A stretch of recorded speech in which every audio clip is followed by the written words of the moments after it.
Welcome to Under the Microscope. This series is brought to you by the Real Scientists Nano team. Our goal is to provide a platform where scientists can communicate their work and interact with the public. With that in mind, every week we introduce you to a scientist working in the field of materials and nanoscience.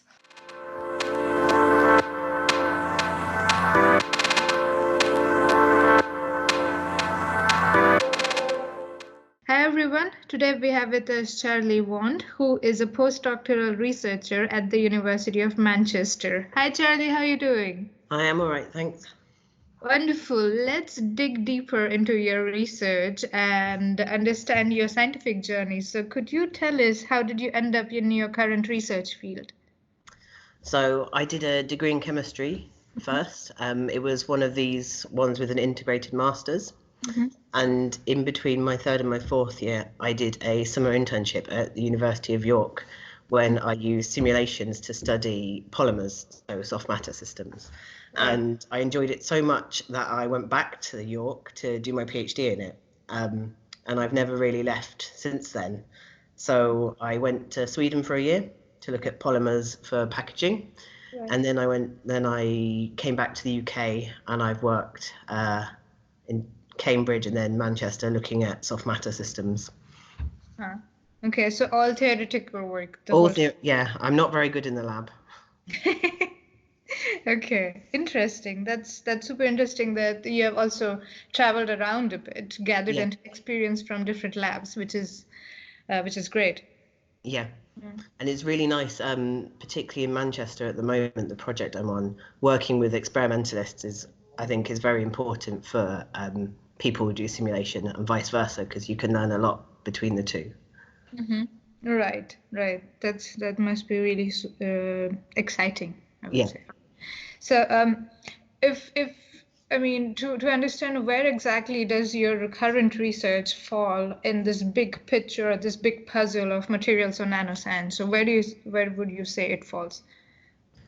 So at the moment, I'm looking at surfactants, specifically looking at shampoo. So everyone knows what shampoo is, but I'm using computer simulations to look at the viscosity of shampoo. So if you read the bottle of a shampoo, you read the back of a shampoo bottle, you see a huge list of ingredients, and everything you add changes the viscosity. And at the moment, it's not really understood how things change. It's basically a trial and error process at the moment with R&D for it. But by using computer simulations, we can look at specific ingredients and how they affect the viscosity and maybe which is the dominant factor. And then we can hopefully shorten the R&D time and the amount of resources that are used. So it's better for the environment and it ultimately saves the company money. Okay, that's shampoo and theoretical chemistry. I would have never put those two together. I never imagined that goes together. That's really cool. Wonderful. So, Charlie, it sounds to me that you do a lot of interesting projects or experiments on the computer. So if you have to pick one that you're most proud of or the most quirky or the fun one, could you pick one and explain it to us in simple words in the section we call In Other Words?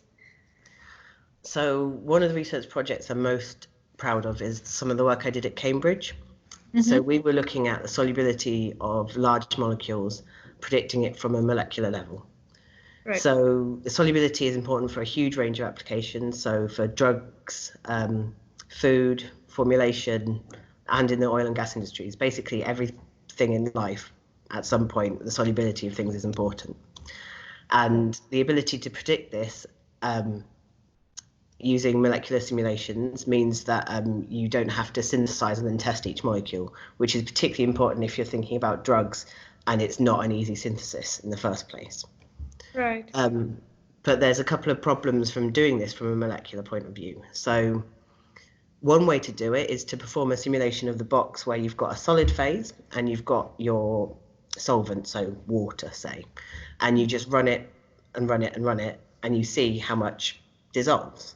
But that can take a long time. You have to have information about the solid phase, and it doesn't always work, especially if you have different solubilities. So another way to do it is to use chemical potential calculations, because in both the solid phase and the dissolved phase, it's equal the chemical potential. So the usual way to do this is to try and do molecule insertions into the solvent phase.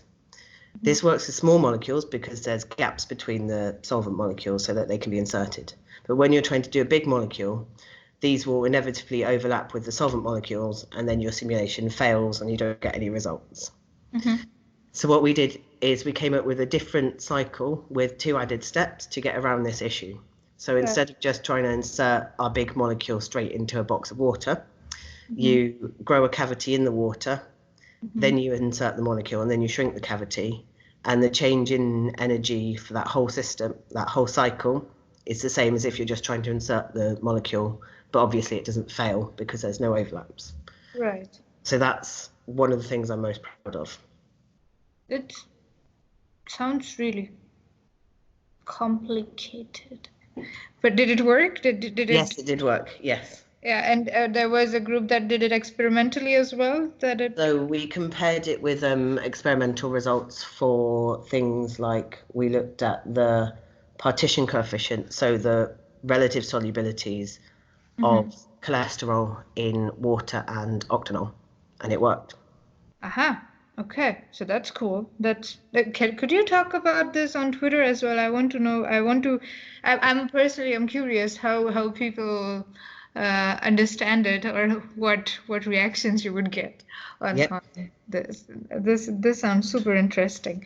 Wonderful. So in addition to research, I mean, one integral part of especially academic researcher is life is also teaching. So do you teach courses, and if you do, which ones would you like to mention? Yes, so the department that I'm in currently offers postdocs a competitive internship where they will extend your contract for a month. And as part of this, you get to essentially manage about between a third and a half of a module. So I was lucky enough to win this scholarship, this internship, and I taught on the engineering mathematics course for 240 first-year students.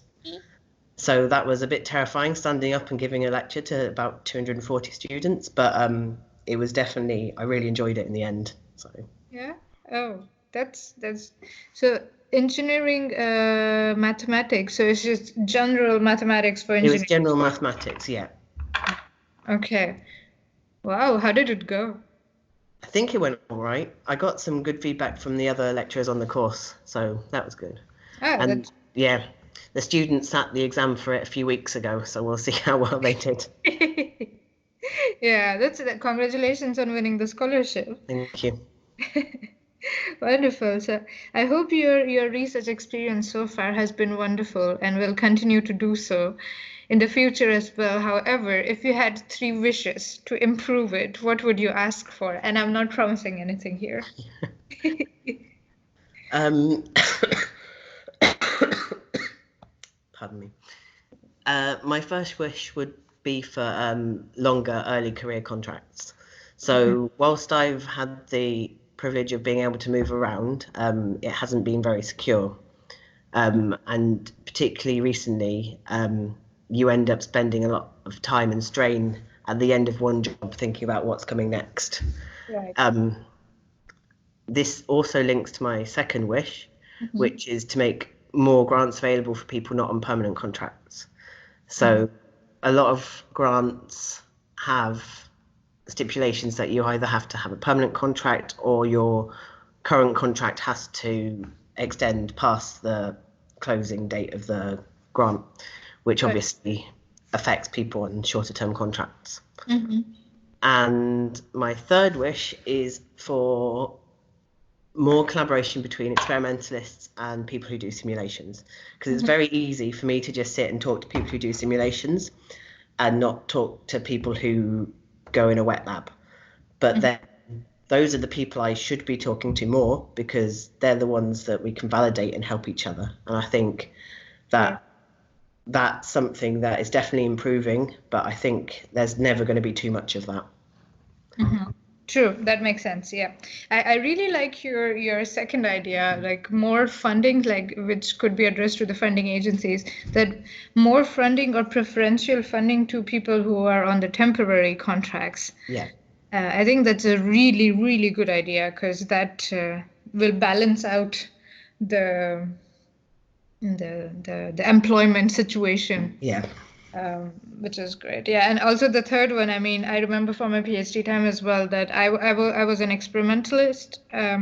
Experimentalist. I was on the experiment side in the Yeah. labs, and I always was on the lookout for theoreticians because theoretical simulations to predict and see, okay, in theory, this is what we expect, and in experiment, this is what we get. Yeah. So I think that's also a very good, very important bridge for research in general. And when you both get the same answer, it's great. Yeah, it's the most amazing thing Yeah. ever. Wonderful. Okay, so let's talk about the future. Speaking of future, what are you most looking forward to in the next 3 months?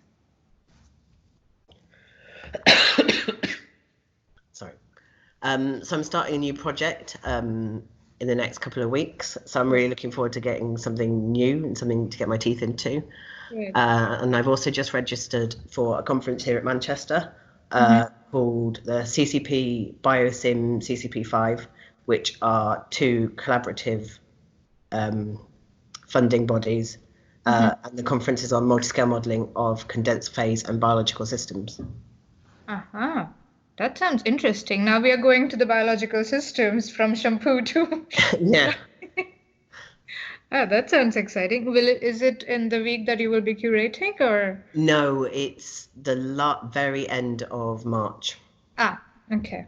Well, / start of April, I think. So uh-huh. Okay, that sounds interesting as well. So we can follow you on your private account, your personal account for the yes, I'll date. be live tweeting from it. So Okay, wonderful. Sounds good. And before we let you go, Charlie, what I want to understand from you is what are the big questions in the field of materials or nanoscience that are being addressed or answered by the scientists, or what are the big challenges that the community or the scientists are working towards? So one of the big challenges for people doing computer simulations in this area is the size and time scales that you need to do these simulations across. So whilst the computer power is increasing, it's still impossible to do at, say, atomistic detail, these huge systems that you need to look at, because a lot of soft matter is on the micron scale and you just can't do that. So there's a lot of work doing in novel ways of how to do this. So and I'm going to talk a bit about some of them during the week. Okay, that's looking forward to that as well. Yep. So, on that note, thank you, Charlie, for speaking with us. It was really nice. I learned a lot, and I look forward to your time on Real Scientist Nano. Thank you very much.